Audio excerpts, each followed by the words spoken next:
not be intimidated. They came in quiet, but their mission was explosive. Operatives of the National Investigations Bureau moved in on the Spintex residence of Asen South MP and ranking member on Parliament's Defence and Interior Committee, Reverend John Ntim Fordjour.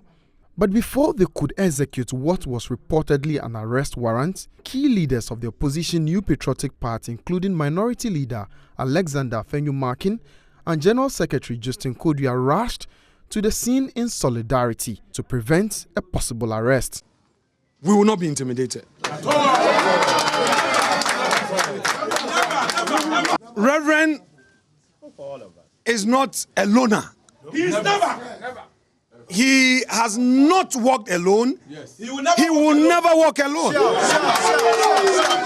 On another security matter related to our airspace, the Minority Caucus calls on national security to, as a matter of urgency, make public the content of cargo suspected to be cocaine and cash. Today's incident comes days after Reverend Fordjour alleged at a press briefing that 2 aircrafts recently landed in Ghana carrying money and illicit drugs. His allegations sent shockwaves across the political divide and drew swift denial from government, describing the claims as false. Facts as they exist vary completely from the claims that he made. When he made that claim, he was only seeking to peddle falsehood in a bid to undermine the confidence that the people of Ghana have in this government. For hours, NBI officials and political heavyweights locked horns, one side insisting on due process, the other demanding answers over the MP's claims. As a party, we fully support the position of the minority group, and as espoused by our minority leader. The chaos this morning was needless, unwarranted.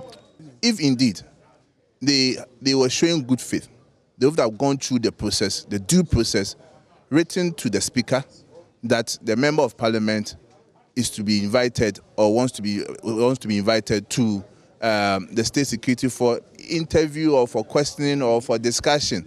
Nobody will be intimidated, okay? The minority has a right to raise issues and exercise oversight. And if we elect anybody to speak on any matter, that person speaks on behalf of the caucus.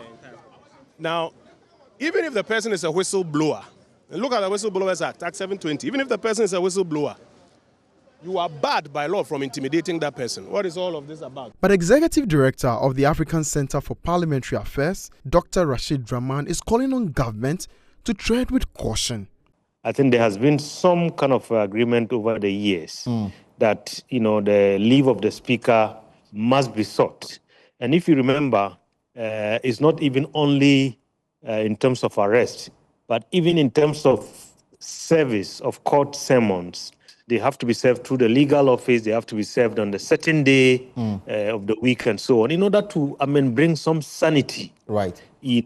So that these people who represent us and who are the bedrock of our democracy, whenever they are in breach of the law, at least there is a decorous way of handling this. Eventually, the operatives left without their target. Reverend Fordjour was not arrested, but for the political tension, that's only beginning to boil.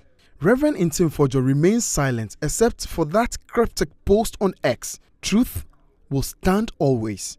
With government and the NBI yet to speak, questions now around parliamentary immunity, political intimidation, and whether this was lawful enforcement or something else entirely. Emmanuel Jivanu, Joy News.